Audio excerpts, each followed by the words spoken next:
নমস্কার বন্ধুরা, ঘরগিন্নি অলরাউন্ডার চ্যানেলে সকলকেই স্বাগত। দেখো বন্ধুরা, এখানে আমি এক বাটি মতো ছোলার ডাল 5-6 ঘন্টা জলে ভিজিয়ে রেখে দেওয়ার পর মিক্সিতে আমি ফাইন পেস্ট তৈরি করে নিয়েছি। এখন আমি দিয়ে দিচ্ছি অল্প একটু নুন আর দিয়ে দেব অল্প একটু খাবার সোডা। নুন এবং খাবার সোডা দিয়ে খুব ভালো করে আমি মেখে নেব।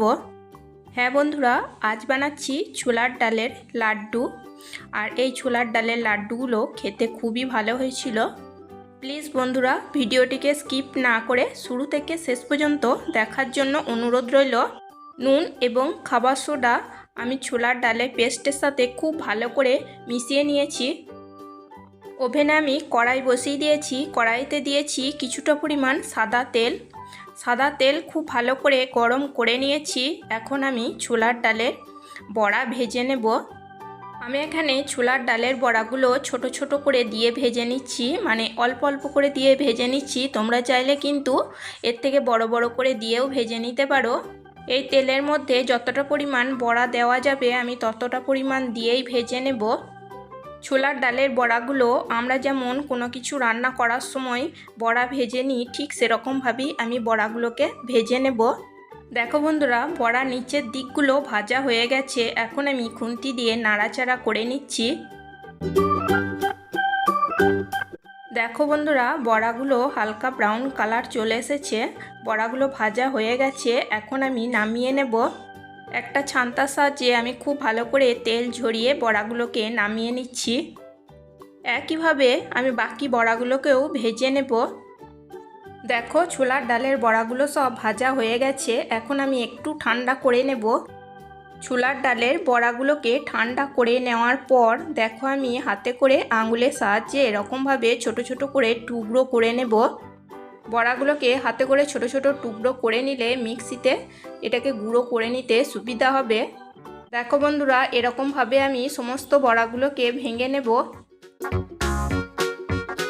সমস্ত বড়াগুলোকে আমি দেখো ছোট ছোট টুকরো করে নিয়েছি। এখন আমি মিক্সির বোলের মধ্যে দিয়ে এগুলোকে আমি গুঁড়ো করে নেব। খুব মিহি গুঁড়ো করব না, একটু দানা দানা ভাব থাকবে সেরকমভাবে গুঁড়ো করে নেব। দেখো, গুঁড়ো করে নেওয়া হয়ে গেছে। দেখো, একটু দানা দানা রেখেই গুঁড়ো করে নিয়েছি। একটা প্লেটের মধ্যে ঢেলে নিয়ে আমি বাকিগুলো একইভাবে গুঁড়ো করে নেব। দেখো বন্ধুরা, সমস্ত বড়াগুলোকে একটু দানা দানা রেখেই গুঁড়ো করে নিয়েছি। ওভেনে আমি কড়াই বসিয়ে দিয়েছি। কড়াইতে এখন দিয়ে দিচ্ছি এক বাটি চিনি, এক বাটি মতো জল দিয়ে নিচ্ছি। হাই ফ্লেমে নাড়াচাড়া করে চিনি খুব ভালো মতো গলিয়ে নেব। চিনি অনেকটাই গলে গেছে, কিন্তু আমার মনে হচ্ছে আর একটু পরিমাণ চিনি লাগবে, সেই জন্য আমি আরও হাফ বাটি মতো চিনি দিয়ে নিচ্ছি। আর এই বাটিটার মাপ করি এক বাটি ছোলার ডালের বড়া আমি তৈরি করে নিয়েছি। দেখো বন্ধুরা, চিনি সম্পূর্ণভাবে গলে গেছে এবং চিনি শিরাটার মধ্যে একটা আঠালো বা চটচটে ভাব চলে এসেছে। এখন আমি যে ছোলার ডালের বড়াগুলো গুঁড়ো করে রেখেছি সেগুলোকে দিয়ে দেব।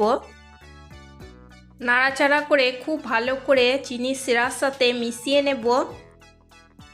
চিনি শিরার সাথে খুব ভালো করে মিশিয়ে নেওয়ার পর এখন আমি এখানে দিয়ে দিচ্ছি 1 চামচ মতো ঘি। ঘিও আমি খুব ভালো করে মিশিয়ে নেব। একটু পরিমাণ ঘি দিয়ে ছোলার ডালের লাড্ডুগুলো বানালে ছোলার ডালের লাড্ডুগুলো খেতে খুবই ভালো লাগে।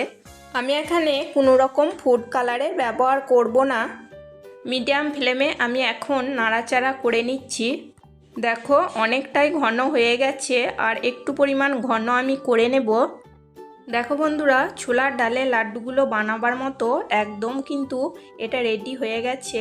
এখন আমি দিয়ে দিচ্ছি 1 চামচ মতো বাটার। এই বাটার খুব ভালো করে ছোলার ডালের সাথে মেল্ট হওয়া অবধি অপেক্ষা করব। এখন আমি নাড়াচাড়া করে মিশিয়ে নেব এবং এটা গলে মিশে যাওয়ার পর আমি গ্যাসের ফ্লেমটা অফ করে দেব এবং একটা প্লেটের মধ্যে নামিয়ে নেব ও একটু ঠান্ডা করে নেব, যাতে করে এগুলোকে হাতে নিয়ে খুব ভালো মতো লাড্ডু বানানো যায়। দেখো বন্ধুরা, আমি একটা প্লেটের মধ্যে নামিয়ে নিয়েছি এবং হাতে নিয়ে বানাবার মতো ঠান্ডা করে নিয়েছি। এখন আমি হাতে একটু ঘি মেখে নিয়েছি। এবার অল্প অল্প করে নিয়ে লাড্ডু তৈরি করে নেব।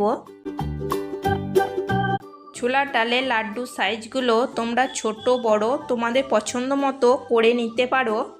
আমার ছোলার ডালের লাড্ডু বানানো যদি তোমাদের ভালো লেগে থাকে তাহলে একটা লাইক করে দিও, সাবস্ক্রাইব করো, কমেন্ট করো এবং প্রচুর প্রচুর শেয়ার করে আমার পাশে থেকো।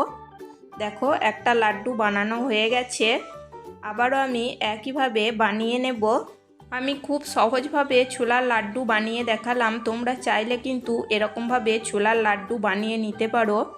আর এই লাড্ডুগুলো খেতে খুবই ভালো হয়েছিল। দেখো বন্ধুরা, একইভাবে আমি সমস্ত লাড্ডুগুলোকে বানিয়ে নিয়েছি। আমি এখন একটা করে মগজদানা ছোলার ডালের লাড্ডুর ওপর দিয়ে নিচ্ছি। এতে করে ছোলার ডালের লাড্ডুগুলো দেখতে খুবই সুন্দর লাগবে। দেখো বন্ধুরা, ছোলার ডালের লাড্ডুগুলোর ওপর আমি মগজদানা দিয়ে সাজিয়ে নিয়েছি। আজকের মতো এই পর্যন্তই। আবার আসবো অন্য কোনো নতুন রেসিপি নিয়ে। সবাই সুস্থ থাকবে, ভালো থাকবে। চলো, টাটা, বাই।